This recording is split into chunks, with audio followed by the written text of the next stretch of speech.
Hello everyone, welcome back. As you know, Figma recently released some new features related to the variables.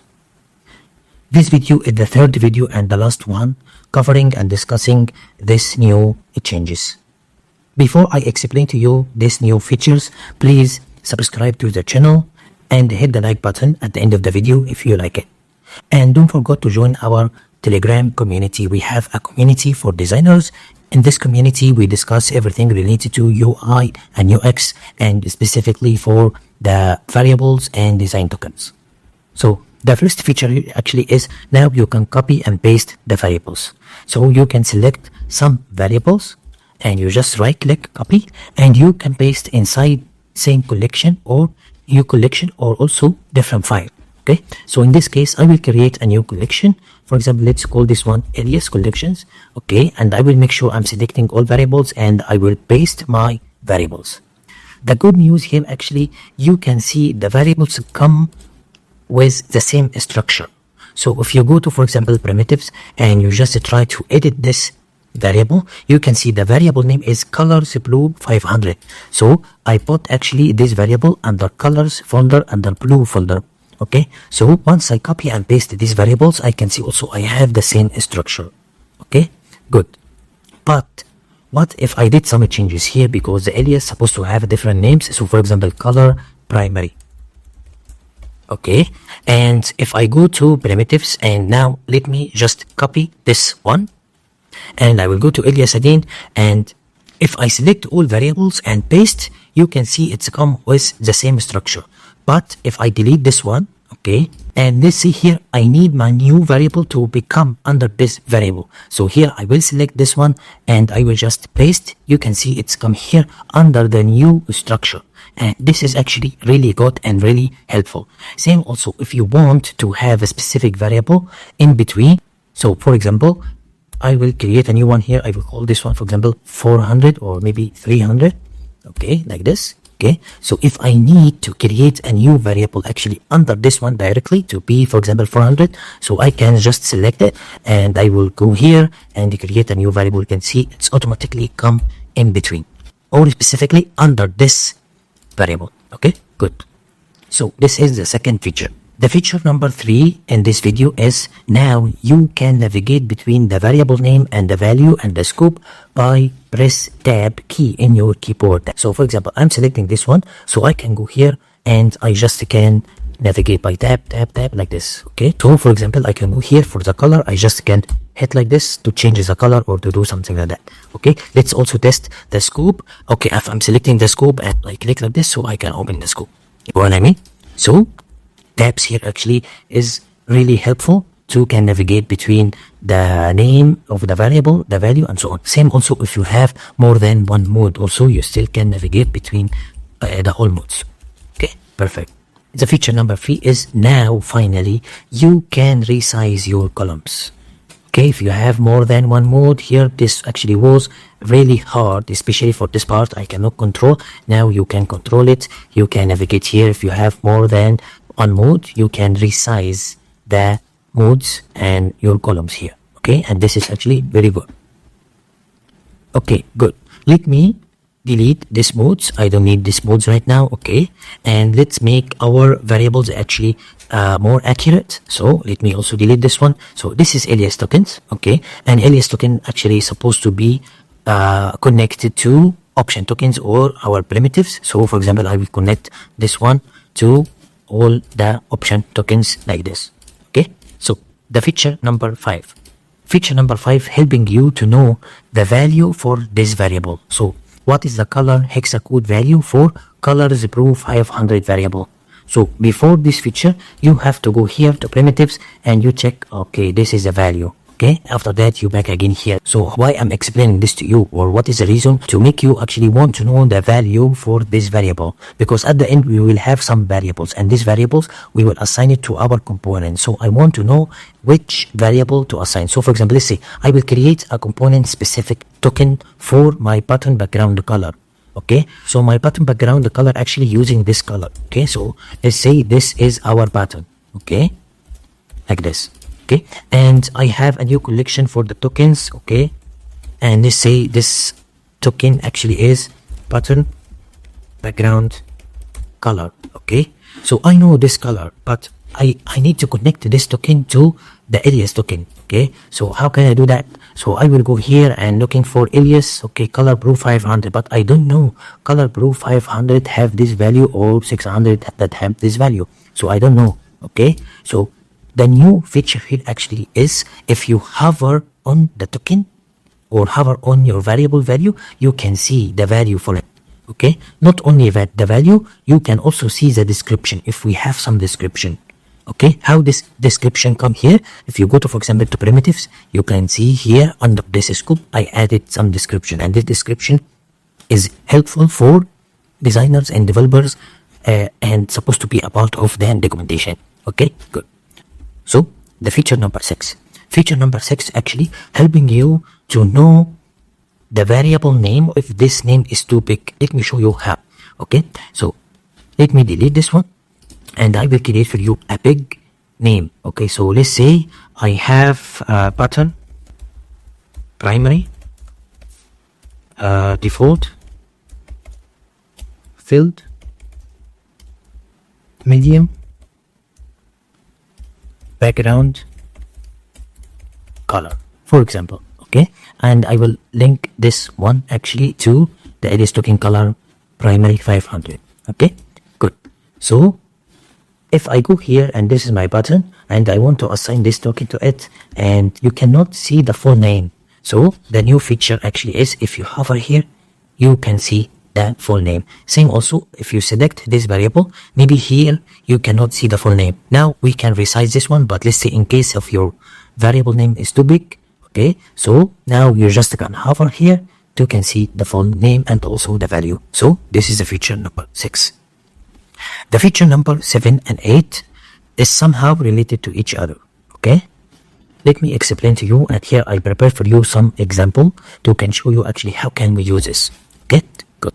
So let me close this one right now. Okay, the feature number 7, let me explain to you. Let's say this is my component, I will call it for example price. Okay, and this price actually I need the user, if he has a copy from this component, to have an options here to control the properties. Okay, so I need to control the price, for example. Okay, so in this case, if I'm selecting this text layer to control the price, so here I can create a new variable or property. From here, for example, I can create property to control this content, or I create a variable. So the feature number 7 is they merged both features in one window. Before, to create a property from different place than to create a variable. Okay, so now they make it both in the same window. This is the updates for feature number 7. Okay, and feature number 8, let me explain to you this example to can know actually how can we use it. Okay, so first let's create a property for this price, and I will say, for example, this is the price. Okay, and let's say this is our value. I will create this property. So now if I'm selecting this copy from this component, you can see here I have an option to update, for example, this price. So I can go here and update like this. Okay, now let's take this component and let's replace it here. Okay, right click, paste to replace, and now let's create a component for our pricing plan. Okay, so now I have a component. This component actually included another component, and this component has a property. So the feature number 8 talking for you can assign a variable to your properties of your instance component. Let's make it easy. This is a component and this is my instance component, and this instance component have some properties. So now you can control this content by apply a variable to it. You know what I mean? So let's say this is my component. If I have a copy from this component, I still cannot see anything here. To do that, you just select the component and you hit here and select nested instance. So now I will select the price. You can see here once I hover to the price, this price section or this price component will be selected, this one. Okay, so once I click on it, that means if I select this component, now I can see the properties here for the instance component. So the feature number 8 talking about now you can apply a variable for this properties for your instance components. How this can help us? This can help you in the prototype.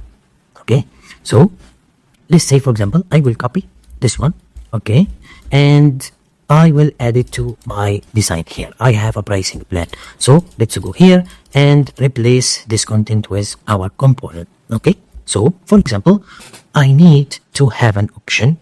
If I assigned this content to a variable and I need the value for this variable, I mean the price, to be changed based on I'm selecting annually plan or monthly plan. Got what I mean? Okay, so how can I do this? So here for example, let's say I will create a new collection. So this collection, for example, let's say this is a pricing. Okay, good. So let's close this one. So once I select this component, I can see the property here. So now I can create a new variable, and I will say this new variable supposed to be under pricing, and I will name it, for example, let's name it basic price, because I have here pro price. Okay, so let's say basic slash price. Okay, and the value, for example, here will be $13. Okay, 0.99. Once I hit create variable, you can see our property has been assigned to the variable, and this is the value. And if you open the variables, you can see I have here basic price, and this is that value. Okay, so now I need to have an interaction here for this one. Once I click annually, this to be activated, okay, or selected or active, and I need also to apply some changes here. Okay, so let's do this first, then I will show you how you can do this here, and another tips and the tricks how you can control a lot of things very fast. Okay, good. So let's go here. I prepared this design. Okay, so I will select pose and I will create component set, and in this case let's call this one monthly. Okay, and let's call this one annually. Okay, and if I go to prototype section and I select only the annually, I need to say on click go to this variant. So I just drag this one here. I will say on click go to this variant. Same for monthly, I will say on click go to this variant, like this. So now if I have a copy from this component, and let's replace it to our design. So I will go here, place to replace. Okay, good. So if you wanted to test the prototype right now, we can see this is working fine, but this is not changed actually, because we didn't ask this component to do some actions here. We have the variable called, for example, basic price, but we need to control it based on our interaction here. Okay, so here I will show you two different ways. The basic way actually is I will go here to our component, and for the interaction I will say okay, so on click change this variant to this variant, or change this component to this variant. And also I will add set a variable, and here for example I will say set the variable basic price to, and let's say for example 9.99. okay, and let's add the $sign. Okay, so what did this mean? This means if I select this one again, try to play the prototype. Okay, once I go to annually, you can see this has been changed, but if I go to monthly, nothing will change. Okay, so in this case you have also to do same here. Okay, so I will also set a variable for basic price to, for example, $sign 13.99. okay, good. So in this case, if I want to test my prototype again, so let's see it works or not. So I go to annually, the price has been changed. If I go to monthly, the price has been changed. But this is not the best way to do that, because what if I want to control this price also? Is this mean I will create a variable, and here I will add another interaction. If I click here, activate annually, and it changes this price, and it changes this price, and it changes another content, this will be too much. You can have a different way to do it very fast. Okay, so I will show you how we can do this. Before we do this, let's go here and remove this interaction, and also remove this interaction. Okay, good. So in this case, I will go to my local variables, and here I will add a different mode. So for example, I can call this one monthly, and this one I will call it annually. Okay, and here for example, let's say this is the new price. Okay, $9. So I will create a new variable to control this price. Okay, so this price actually is pro price. So I will go to all variables and I will create a string variable. I will call it, for example, pro price. Okay, and in this case here I will say the price here is $29.99. okay, and actually here is, let's say, $19 only. Okay, like this. So I have a variable now, so maybe I can go to this content and let's apply a variable to it, pro price.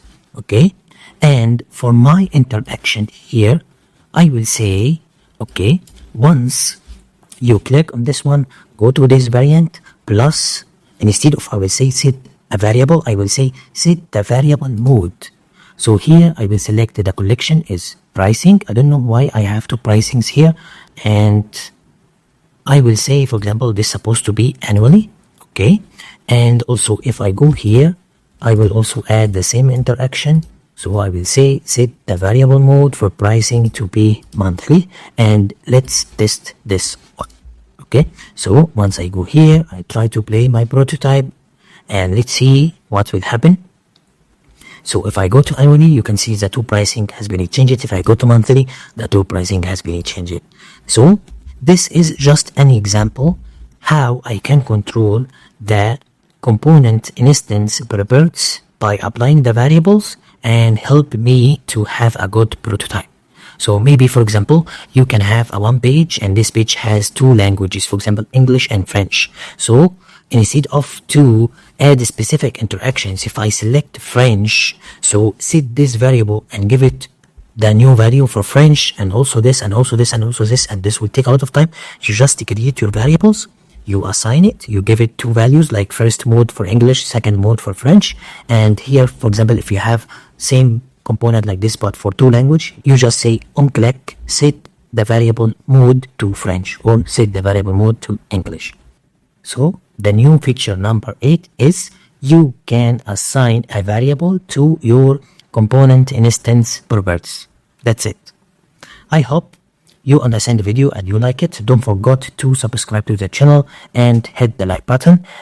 And also please check our Telegram community channel, link in the description, and join our group. If you have question, you just text, I will reply to you. Some designers also reply to you. Sometimes we go live on Telegram to discuss a lot of things related to UI and UX, and specifically for variables and design toolkits. That's it for today. See you again. Bye.